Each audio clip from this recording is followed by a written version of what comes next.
சத்தியமா இந்த மேடையை வந்து என்ன பேபி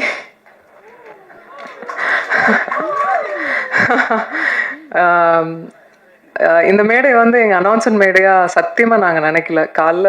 காலைல தந்தியில் ஒரு நியூஸ் வந்த உடனே நான் ஆல்ரெடி முன்னாடியே சொல்லிட்டு இருந்தேன், தயவுசெய்து நீங்கள் என் ஃப்ரெண்டு, நான் உங்கள் ஃப்ரெண்டு, 15 வருஷம் ஃப்ரெண்டு, அதே மெயின்டைன் பண்ணிக்கலாம் அப்படிலாம் சொல்லிட்டு வந்தால் காலையில் நியூஸ் வந்தது.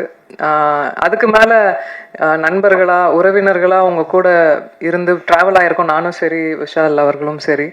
ஸோ இதுக்கப்புறம் மறைக்கிறதுக்கு ஒன்றும் இல்லை. ஆமாம், என்ன பேபி சொல்லிடலாமா?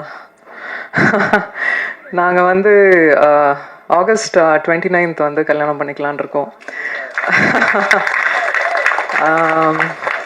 எனக்கு 15 வருஷமாக விஷால் அவர்களை தெரியும்.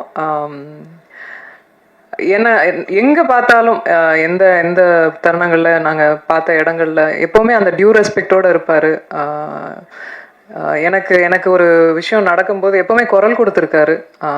எங்கள் வீட்டுக்கெலாம் கூட எனக்கு தெரிஞ்சு எந்த ஹீரோஸும் வீட்டுக்கெலாம் வந்ததில்லை. ஒரு பிரச்சனை நடக்கும்போது கூட he came to the house. Very sweet of him to you know. அந்த கெஸ்டரே எனக்கு ரொம்ப ரொம்ப பிடித்தது. சமீபமாக தான் பேச ஆரம்பிக்கும் போது எங்களுக்குள்ளே ஏற்பட்டுருச்சு. அவருக்கும் தோணுச்சு, எனக்கும் தோணுச்சு. 2 பேரும் மியூச்சுவலாக அது அக்செப்ட் பண்ணிக்கிட்டோம். இது கல்யாணத்துக்கு தான் வந்து லீட் ஆக போகுதுன்னு தெரிஞ்சுக்கிட்டோம். ஸோ வை வெயிட் அப்படின்னு சொல்லிட்டு வி டிசைடட். ஒரு விஷயந்தான், I just want him to be happy, அவ்வளோதான். And I love you. அவ்வளோதான் நான் எக்ஸ்பெக்ட் பண்ணுறது அவர்கிட்ட. நல்ல மனிதர், நல்லா இருக்கணும், அவ்வளோதான்.